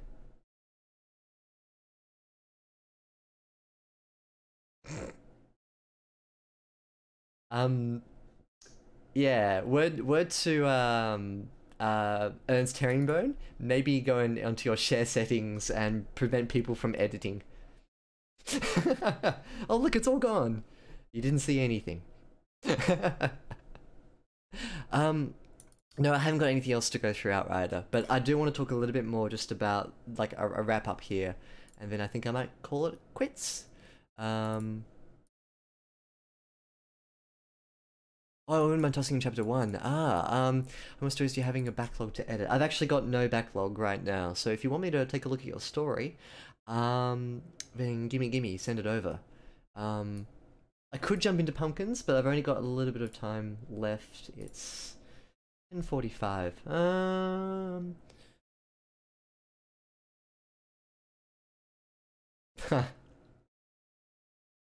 Yeah, sure. Why not, Sayaka? Plop it in. We'll finish off with you. We'll do Pumpkin Pie Addicts. From like we'll start probably next. Yeah, next stream. 2.4K words. Cool. Yeah, Sayaka, send over yours. We'll link it through Discord. You can't link it through Twitch. But I will finish up with Nick's story here by saying that one of the things I want to get him to think about is the way that Alice and the AI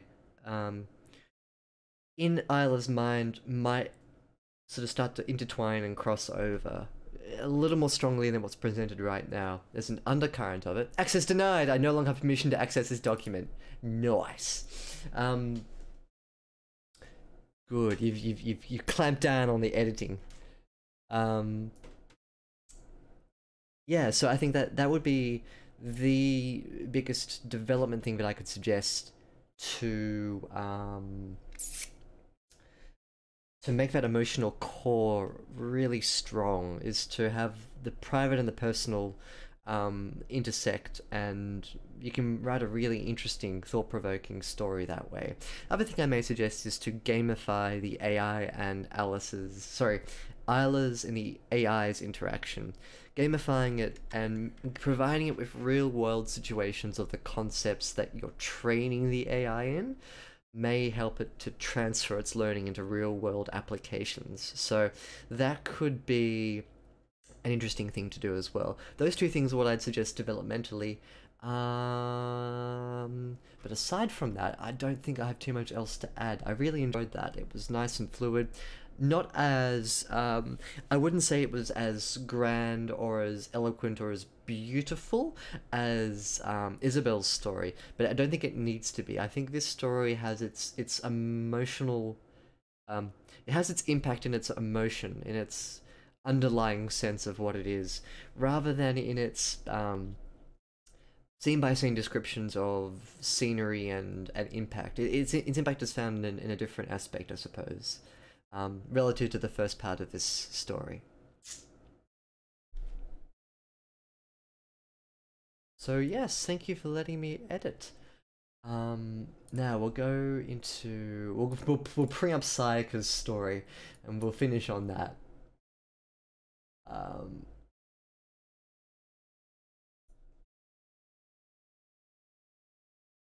where do you want me to start from? Oh my god, there's a lot. Um, pick a section for me to read out, Sayaka. I don't want to work through it all. Um, there's too much. Where did we get up to last time?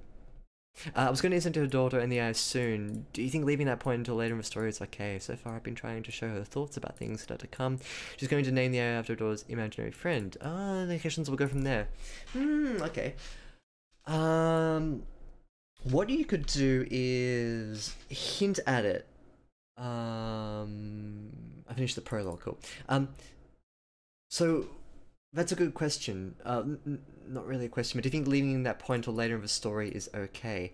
I would lay the groundwork through it. In the first couple of instances when she's interacting with the AI, you don't need to do it at the start. You need to do what you've already done, which is to set the baseline for how the AI and Isla interact together and what they talk about, how they share ideas. So you've done exactly that. You've also added the prospect of things going a little bit off script, or Isla asking questions of the AI at odd times during the evening. That's really good. Little things like that work. Do you need to? Not explicitly yet. So you don't need to introduce it earlier on. What you could do is introduce outside of the actual interaction a sense that Isla is just beginning to see a few parallels between how she's interacting with the AI and how she's interacting with her daughter. You can make her a little bit self-aware. There will come a point, however, where if you want to extend the story down into a longer form, you can... Yeah, there will come a point where I think you can switch over, and that would be an interesting thing to do, to have it professional at the start and increasingly bleed in more and more of Isla into her work. That would be clever. There's no point at which you should do it, but once you have it all written, you can then understand at what point that would be a good place to start switching over. It's intuitive, and I guess we won't know until we see it. If not, oh, cool. Oh, and you joined Discord. Nice one. Very good, very good. Uh,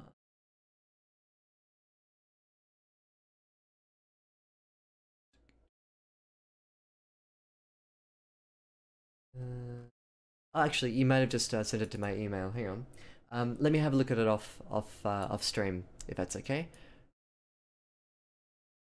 There we go, Joey Bost. Hello, hi, welcome to Discord. Um, cool. Yeah, let's play around with it in Discord. Now we're going to finish on Psycho's story. I'm not going to read all of it.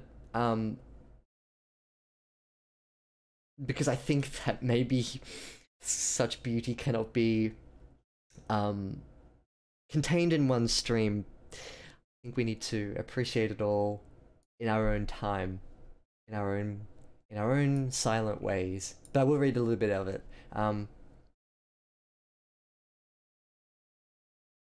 So this is an Easter egg from this point on. Okay, so this is where we ended last time with all the S's. So suddenly a sword shatteringly crashed through the door. The door swingingly swung wide, and out confidently emerged Alvida, Luffy's worst nemesis. At least for the moment, he has a lot of them actually. In his castle, ready for battle, sick of hassle. I think I've read this before, but I'm gonna read it out again. Luffy grappled for the big evil bad Gal, grabbing her plump juicy 3-inch long by 6-inch wide scruffy protruding chin. Glad it was a chin. A clash of swords shone beneath the light of the overbearing sun pouring in from the castle's skylight, baking the sprightly fighting combatants with bright white light on the right. Ugh. Before long, a clear winner emerged. Luffy had a... now, Sayaka, I'm going to suggest a little edit here. Before long, a winner emerged, full stop. Thank you. It's important that we get this right. Luffy had massively crashingly hung his foe with his low blow move, launching his foot hard into Levita's precious nether region. I think nether regions has to be plural. I don't think you can have a nether region. I think it's plural. And without a hyphen. Weakly wheezing, writhing while whining with wild wrath. That's great, by the way. I have nothing to suggest to improve on that little phrase. It's just... mwah. Avita collapsed against the warm wooden walkway of the miniature ship within the castle. Within the sunken ruins, within the fishbowl that they were both inside. Oh god. it's it's awful. What? Why? It was at that moment that Luffy realized he was still dreaming and woke up for real. Good way to end a scene, by the way. If you're ever stuck on a way that you're not quite sure whether you want to end a scene properly or by screwing over your reader, just make them wake up. Like it always works in all situations. Realize to spell with an S. Thank you, Sayaka. You're in my time zone. You spell my way.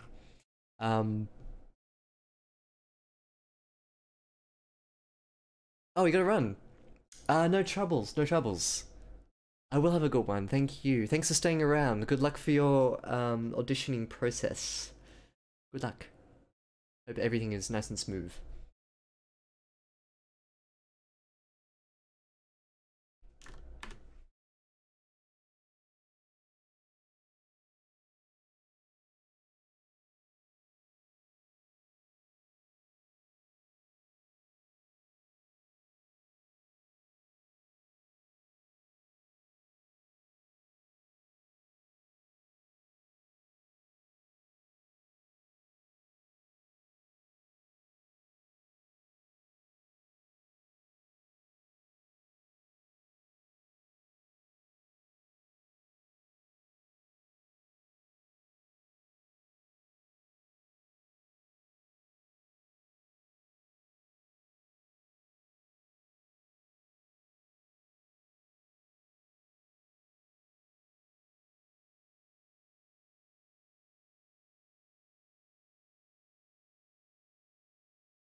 Hey, no, the stream isn't over. Sorry, I was just doing I just had to do something outside. Let me just uh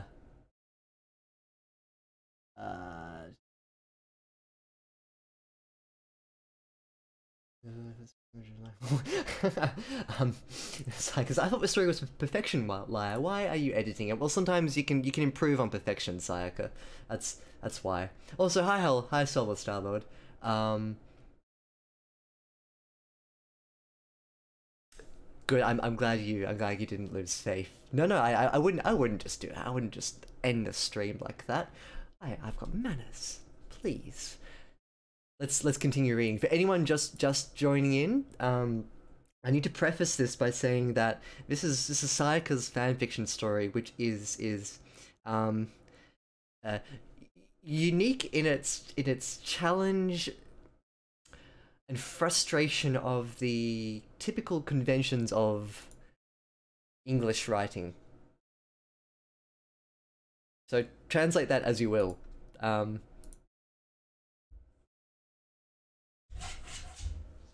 ah, okay, I'm gonna go let my dog in. One sec.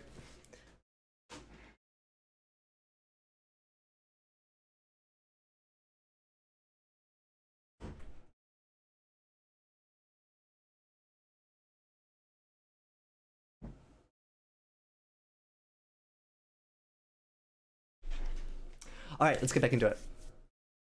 Doggo wants to read the story too. One translation, one giant adverb.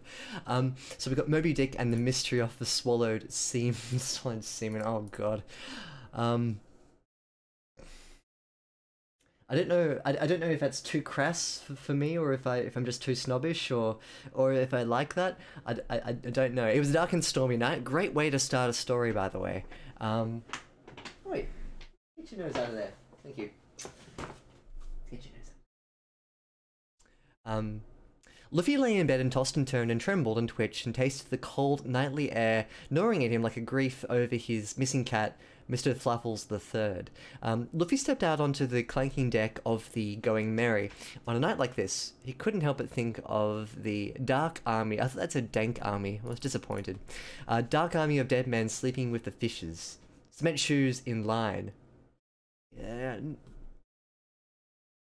You do have to replace that with a comma, I'm afraid. Also, please, let's have some common decency. Let's keep these paragraphs together. No sense in separating them. You okay? You doing?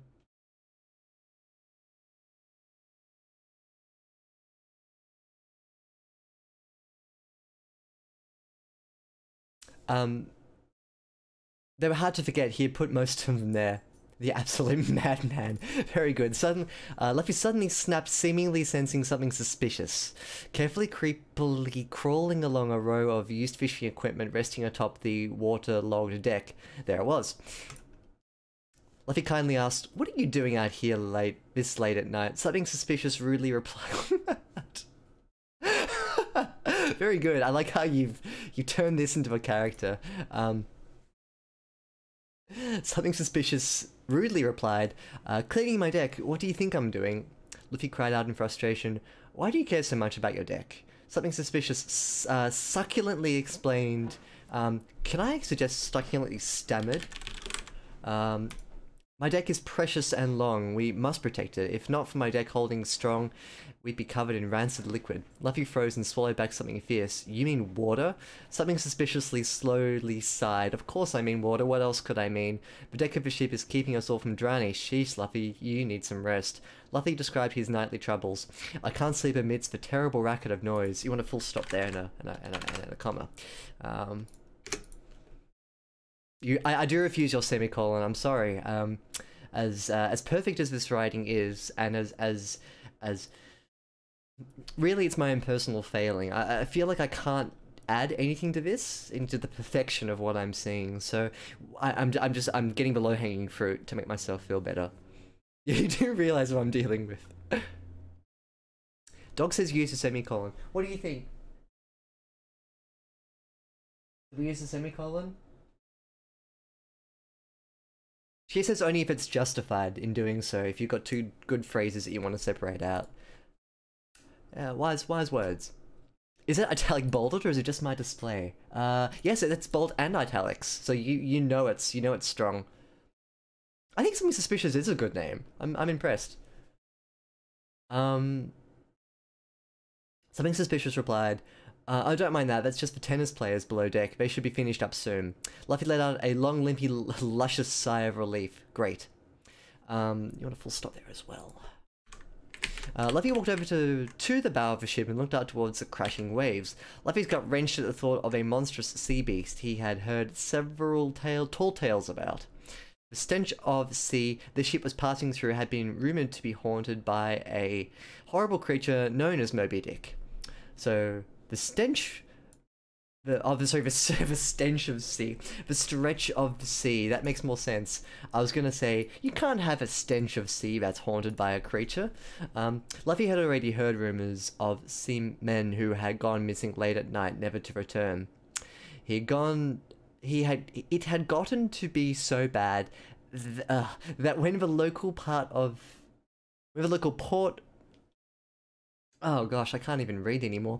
It had gotten to be so bad that when the local port town put out a call for new seamen, nobody was brave enough to volunteer. Instead, it seemed the case of a swallowed seaman would forever remain a mystery.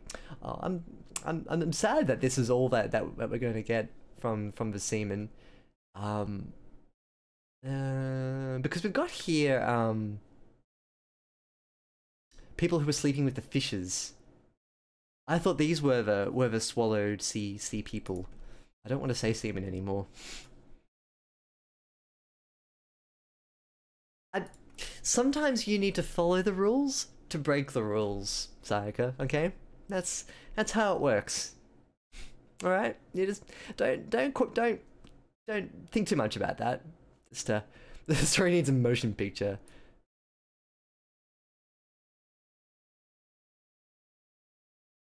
Ain't a word, so I ain't gonna say it, but I will type it. Yeah, fair. Do you guys want chapter 2? I might read chapter 2, and then I'll leave 3 and 4 for another time. Ooh, that's a long chapter. Yeah, I'm gonna read 2, and then I'm gonna leave it there. I might even read, like, I should do a chapter of this. No, actually I shouldn't do that. There's a chapter called Nani, oh dear. Oh no. No, I'm only gonna do 2, and then we're gonna stop. The snake visitor of the snakiness that snaked a lot. Can I suggest snakily snaked a lot? You need an adverb in there, of course. Luffy, if you're just tuning in, this is all silly. None of this is serious, okay? Good. Luffy turned away from the swirling seas as thunder cracked thunderously ahead. Good, I like that. Cutting along the ship's edge, he observed a few darkened figures still ambling about despite the dark. And the cold and the rain and the fog and the absolutely disgusting smell of rotting flesh engulfing the ship like a floating garbage tip. Good. I see nothing wrong with that. No, I think that's quite strong. One figure stood out amidst the fog. It was that bulking blockhead Frankie. He was 6'4" and full of muscles. He said he met a strange lady who made him nervous. So hang on a second, that sounds like something I remember. So he came aboard the ship to get away from her. Luffy wasn't sure what part of the world he hailed from, but it was likely some land down under. Oh my god. That's why it's familiar. Oh, wow. Mostly he just devoured all the breakfast and handled all the ship's heavy lifting. Luffy appreciated the company of the pack mule. It kept him from having to break his back like the rest of his slaves. Luffy also spotted the big, benign, bright blue beast boldly balancing beautiful Brobodigian banana barrels beside Bill's breezy barbecue. Barbecue with an A or an E? Barbecue. It was Jinbei. The two were busy cooking away and sweating over the great pit of fire, scarlet flames licking up their sweet surroundings. Traces of a great lofty cloud of thick black... They're on a ship! Where's this fire coming from? Traces of a great lofty cloud of thick black pluming Dark, dusty smoke billowed up from the rusty, sun-cooked steel sheets of the well-used second-hand barbecue. Okay, that's a descriptive barbecue. Livy questioned what desire the two had to try to cook under such terrible circumstances, but the wafting scent of flesh, bishashi, covered up the rotting fish guts, and for that he was grateful. Then there was Brook Road. Livy continued along. Look, this is important here. This is going to come later. Okay, you need to establish your characters before you move forward. So, my compliments here. My favorite part is I'm a break slayer. That's my favorite part too. It is. That was his wife. That's why he's nervous. Yep. I think that's right. Luffy continued along, stopping to observe as that sliverous snake from before squeezed out a dry brown cube over the deck of the ship before slipping away through a rusty hole. I'm going to pull you up on this. Did we actually have a snake from before? No, where did the snake come from? Wait a second, hang on. Wait, did we actually have a snake before? Now I'm confused. Or is this just you purposely making me upset that this snake wasn't here before, or it was? I'm gonna push on. I don't care. I don't care anymore. Through a rusty hole. Luffy waited to hear the plop before moving on, satisfied that it wasn't an IED. Okay, fair. Luffy jumped dutifully at the side of a rustic chest resting against the corner of the far deck. What? His mouth watered like a cup of water. Jesus.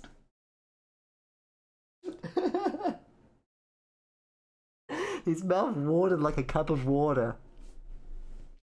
At the though, that it might contain buried pirate treasure. This is the correct use of though in this context, by the way. We're not changing it. Despite not having been buried or hidden. Good. But the allure within this chest could not be contained. Luffy threw open the lid of the chest, his fingers trembling with anticipation, mostly due to arthritis, only to find it was Gaiman, his golden opportunity gone. Luffy sighed and slammed the lid back down on the stupid black afro creature, forgetting his hopes up over nothing. I don't know who Gaiman is, so I'm just going to assume that there's an afro creature within... Is that redundant? Oh, unless he has a black afro. I don't think that. I don't know. He hurried below deck, cursing under his breath. He swore that one day the world would kiss his rich boots. Yeah, I think that there's so much here that I enjoy, but that took the prize for me. There's something so simple about his mouth watered like a cup of water. I can't think of anything. Like my compliments to you, because it's actually quite difficult to be convincingly and evenly silly all the way through a story, but there are some moments where there are just nuggets of gold. And it comes out of nowhere too. I love that. No, I yeah, no, yeah, is what I'm responding to with Outrider SG's comment here. I lost track of the plot. For a second there, I thought I had it, and then no, I don't. Can you see, Sayaka, that you've broken me? This is what happens when the silliness overtakes, and my words just don't function anymore. I blame you. It only gets better. I'm enjoying the silliness. That's for sure. You've also, like, to your credit, you've also got a good mix here. It's not just the same gag over and over again. In terms of like gag writing, it's silly in different ways, in new and interesting ways. It's not just the same thing over and over again, which I think is what some people might be tempted to do. So you've made it interesting and dynamic, to use a modern buzzword. Exactly, it doesn't need a plot. It just needs to be. It does kill me too a little bit. An amazing sex scene. Oh, now my hopes are really high. With some tightening, this could actually be an amazing children's book. So, yeah, Sands the Seaman. I agree.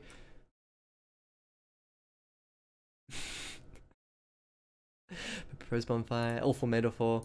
Yeah, like there's you've got different sillinesses all the way through.